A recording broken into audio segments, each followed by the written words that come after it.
majina anaitwa Hussein Hassani, mwenyekiti wa mtaa wa Rangau kwa masuala ya kijamii endapo unapotokea matatizo ya msiba na wagonjwa na harakati zingine. Tunatokea kata ya Terati, mtaa wa Mkono. Kuna changamoto ambazo zinatokeza mtaani kwetu za wizi wa koki za maji. Huu uhalifu umeanza juzi kati, watu waliamka asubuhi wakakuta koki zao hazipo, lakini changamoto zilikuja baada ya viongozi wetu kuwapa taarifa, walitoa majibu ambayo haikuwa rafiki. Mwenyekiti alipewa taarifa, baroza alipewa taarifa, idara ya maji walipigiwa simu pia, lakini majibu yao hayakuwa sio rafiki. Mwenyekiti anajibu wananchi kwamba nyie kila mmoja alinde koki yake. Sawa, kila mmoja atalinda koki yake, lakini yeye hajatupa utatuzi waweze kusuluhisha hili swala la uhalifu mtaani kwetu. Yeye kama kiongozi, na tuliamini kwamba yeye ni kiongozi, ana uwezo wa kutatua tatizo letu. Baada ya tukio hili kutokea, baadhi ya wananchi walimfuata na wamama walimfuata, wakadai kwamba wametoa majibu ya moja kwa moja kwamba nyie inabidi mlinde koki zenu. Sasa tunashindwa kuelewa tuzilinde kivipi, kwamba si tuweke security manyumbani kwetu au vipi? Sisi kwa tunachohitaji ni kwamba mwenyekiti aitishe kikao, aangalie namna gani ya kuweza kuvunja uhalifu ambao unatokea mtaani kwetu. Kwa jina naitwa Salma Shebila, ni mkazi wa Terati Mkono. Ningependa kwanza kuongelea kero kubwa ya haya mabomba yaliyong'olewa, kwa sababu ni kero kubwa sana. Yaani katika mtaa wetu mabomba yameng'olewa karibia nyumba zote. Nilikuwa mimi naomba kama serikali ingejitahidi tutusaidia, waangalie pale wanapoenda kuuza hizi bomba. Kwa sababu ndako mtandao ushiko pale wanapoenda kuziuza, ndio wangetakiwa waanzwe nao ili waizi wakose sehemu ya kuzipeleka hizo bomba. Tunaomba sana serikali tusaidie. Kero yetu ya pili huku Terati kata ya Mkono ni barabara. Barabara yetu ni mbovu sana. Ina maana mvua ikinyesha huku hatutoki ndani, wala makazini wanaume hawawezi kwenda. Ina maana inabidi kama mtu labda ni mjamzito atajifungulia nyumbani. Kama ni mgonjwa, juzi tulipata mgonjwa alibebwa na ngazi kutoka hapa mpaka barabara kubwa ya Mkono. Ndio magari yanapita, lakini huku magari hayawezi kupita. Na cha tatu, tulijengewa daraja jamani. Hilo daraja ukiliona magari hayapiti wala pikipiki hazipiti. Tuliomba daraja tukajengewa daraja, lakini kwa sasa hivi halitumii kwa sababu kiwango chake kilikuwa hakikizi kiwango. Yaani magari hayawezi kupita pale, daraja limeegeshwa tu. Watu wanapita pembeni, magari yanapita pembeni na pikipiki zinapita pembeni. Daraja liko tu pale. Tumetoa sana kero nyingi kuhusu daraja. Tulimuita mwenyekiti kwenye mtaa wetu, tukawa na mazungumzo na mwenyekiti. Mwenyekiti akatuambia sijui mwezi wa 4, sijui wa 5 linarekebishwa. Lakini paka sasa hivi bado daraja limewekwa pale, yani limeegeshwa jamani, sio daraja. Sisi wananchi wa Mkono kwa kweli tuna kero nyingi. Kero la kwanza ni kama hili longelewa kuhusu mabomba.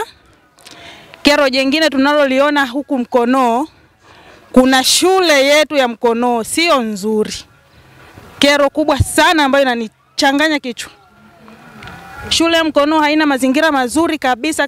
Ni serikali kama inaweza kuelewa na itembelee iangalie shule ya Mkono. Mazingira ya shule ya Mkono hayako rafiki na watoto. Ukifika shule ya Mkono hutamani hata kumwacha mtoto wako. Kwa hiyo tunaomba serikali kama inaweza kutusaidia, ituangalie kwenye hili kero la shule.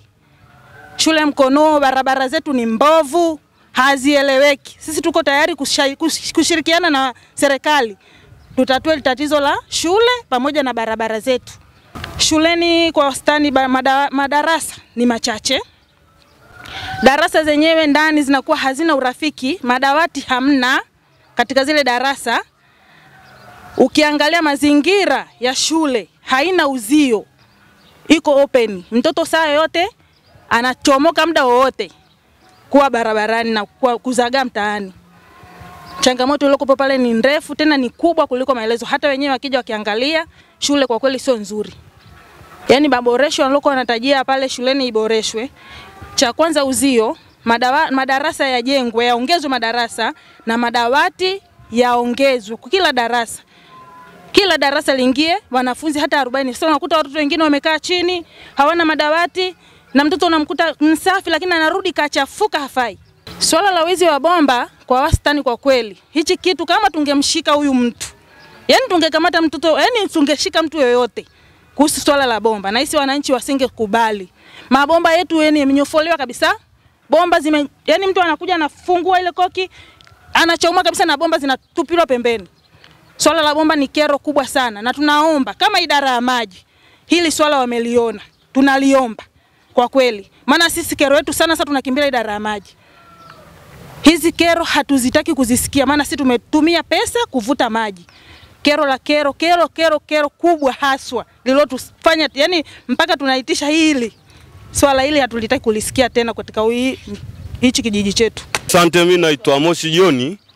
Kwenye mazingira tunayoishi sisi hapa maeneo ya maarufu inaitwa kama container, lakini tunaunganishwa na Mkono. Tuseme asilimia kubwa sisi tuliokuja huku ni watu tunasema ni wageni tuliohamia maeneo haya. Kwa hiyo kero kubwa kwenye haya mazingira yetu sisi tunaanza na viongozi. Viongozi asilimia kubwa watupi ushirikiano. Yaani tunakutana, tunapata shida, viongozi wa kutafuta asilimia kubwa tuko nao. Ilifikia muda tukaamua sisi kuchagua kiongozi wetu wa kutusimamia kwenye matatizo kama haya. Lakini viongozi waliochaguliwa kiserikali wapo.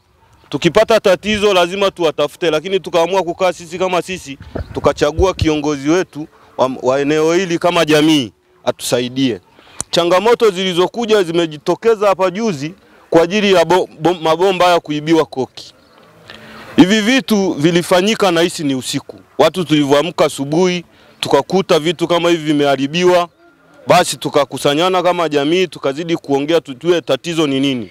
Mwisho wa siku tukaamua kutafuta uongozi wa serikali ambao kuanzia mwenyekiti na barozi, lakini hamna kitu tulichoambulia. Kauli wanazotujibu wanaona kama sisi sijui tumefanya ni uzembe, lakini hivi vitu vinavyozidi kuibiwa mimi naamini mimi siwezi kutoka hapa, sisi tunaoishi hapa mtu amka aanze kuiba nini? Koki ni ngumu. Na mimi siwezi amka binafsi nikachukua koki kuiba ambavyo sijui hiyo koki nitaipeleka wapi. Asilimia kubwa mimi ninachokijua.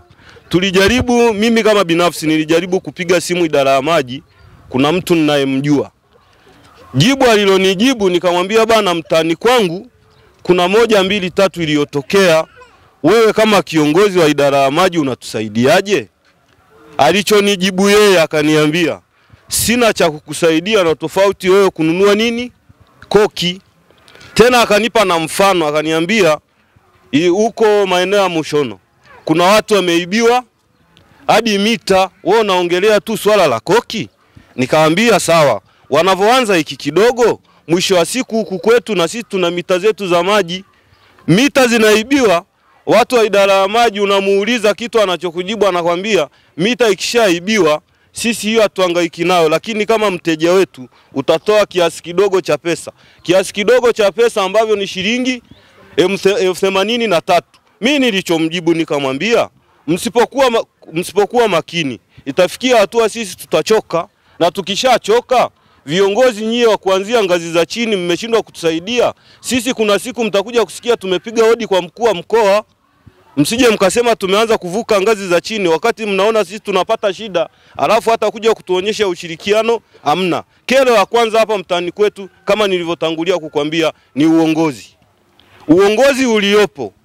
Sasa ulipo unavyoona hapa, sisi hapa mwenyekiti wetu yuko huku juu Mkono, anaitwa Lekitundu, na barozi wetu yuko juu. Kwa hiyo mtaa huku chini sisi tumetengwa kama yatima. Tunapeleka kero, kuna kero za barabara. Hii barabara sisi tuliamua kama jamii tukachangisha pesa tukajaza angalau kwaru kidogo, lakini watu wa huko Mkono wananunua huku viwanja vyao, lakini hata waje waone sisi tumeendelea kutengeneza barabara angalau chochote na wao watuongezee. Wanazidi kuharibu barabara ikishaharibika wao hawajui chochote, lakini sisi huku chini ndo tunateseka. Mfano juzi tumepata wagonjwa zaidi ya 2. Mama mjamzito inabidi tumbebe kwa ngazi, maana tena kutembea na sisi wenyewe tope kishakuwa hapa ni ngumu. Basi hiyo ni kero nyingine. Kero nyingine ni hiyo daraja. Hii daraja imekuja imejengwa. Hiyo daraja sisi tulikuwa tunapita, hata gari zilikuwa zikipita guta, gari hizi za tofali zinaleta mawe hapo, barabara ilikuwa inapitika vizuri. Lakini walivyokuja kusimika sijui ni daraja, sijui ni nundu, yani sielewi. Hiyo daraja imefika imesimikwa tu katikati. Sasa tukashindwa kuelewa. Hii daraja tayari sasa hivi imeshazuia. Hamna kitu kinapita hapo wala gari. Kama ni toyo utafika hapo ushuke uisukume ndo ufanyeje? Tukamuuliza kiongozi kaja. hii daraja vipi? Anasema haelewi kinachoendelea. Sisi tunaishi hapa. Kiongozi huyo mwenyekiti wetu ndo tunayemjua ile Kitundu. Ingawa na yeye ushirikiano kidogo, sisi tusimseme vibaya, kidogo anatuonyeshaga ushirikiano kidogo. Sasa tunamuuliza mbona hata diwani hatumjui? Daraja wanasema ni sijui wamekaa ni wao na madiwani. Yeye alisema hiyo issue atapeleka kwa nani? Kwa madiwani. Tukasema basi hata huyo kiongozi mmoja wa diwani unavokuja, basi hata dharura ikitokea njoo naye, hamna. Basi sasa sisi tulichokuwa tunakiomba kama serikali, sisi tunaamini serikali yetu ya Tanzania ni serikali sikivu. Popote tutakapoongea, na hii serikali yetu inapambana sana kutaka wananchi wake waishi vizuri. Hamna serikali kiongozi yoyote aliyesimama anapenda serikali yake aone watu wanaumia. Ila serikali yetu tunataka kuambia kitu kimoja. Watu wanaosababisha serikali yetu watu katika jamii tuwaone labda wafanyi kazi ni hawa viongozi wadogo. Mtu anachaguliwa kama leo kiongozi wetu amechaguliwa hapa wa serikali za mitaa. Ukiuliza kwenye hii jamii ni asilimia chache wanaojua huyo kiongozi kapigiwa kura muda gani.